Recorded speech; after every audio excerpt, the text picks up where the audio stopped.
Warahmatullahi wabarakatuh. Video ini merupakan video untuk syarat mengikuti ujian akhir semester pelajaran mata kuliah analisa laporan keuangan.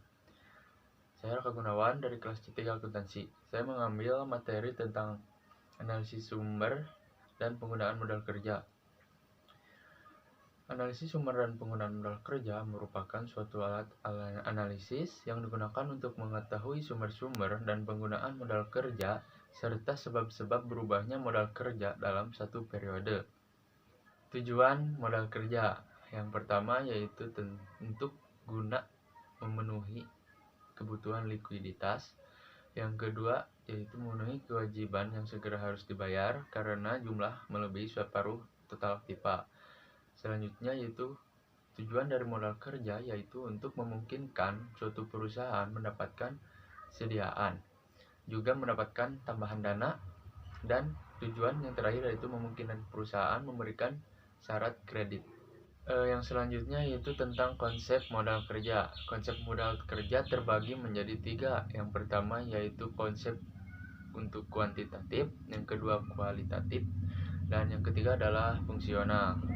Yang pertama kuantitatif.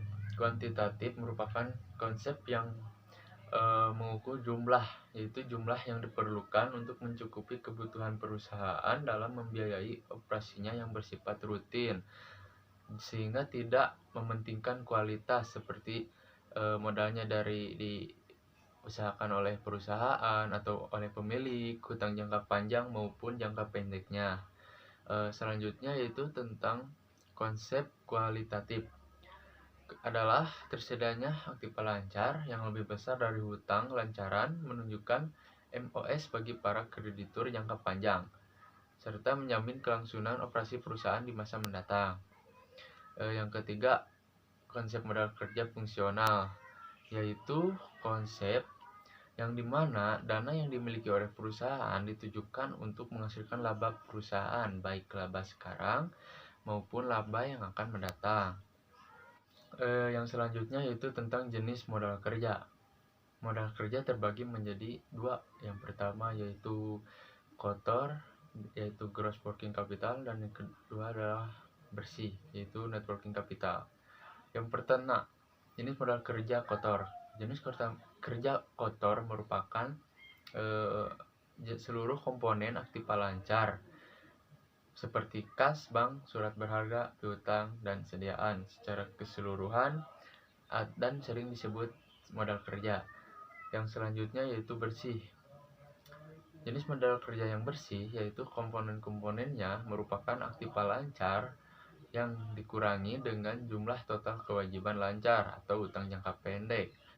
Penggunaan modal kerja berikut merupakan penggunaan modal kerja seperti pengeluaran gaji, upah dan biaya operasi lainnya, pembelian atau penarikan kembali saham yang beredar, pembelian aktiva, pembentukan dana, dan lain sebagainya. Yang selanjutnya yaitu tentang faktor-faktor modal kerja. Pertama, faktor dari jenis perusahaan. Yang kedua adalah faktor syarat kredit.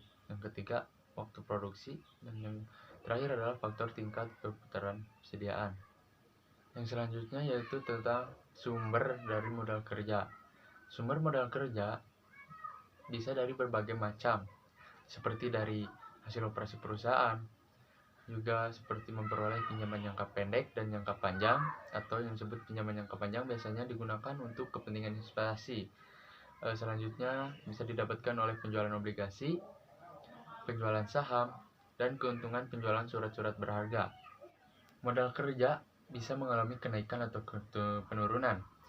Sebab kenaikan atau penurunan modal kerja yang pertama yaitu adanya penampakan modal atau laba, adanya pengurangan aktiva tetap atau penjualan aktiva tetap, yang terakhir yaitu adanya penambahan utang. Perubahan modal kerja tidak akan terjadi apabila pembelian barang, dagangan, dan bahan lainnya secara tunai, pembelian surat-surat berharga secara tunai, dan perubahan untuk piutang misalnya dari piutang dagang ke piutang wesel.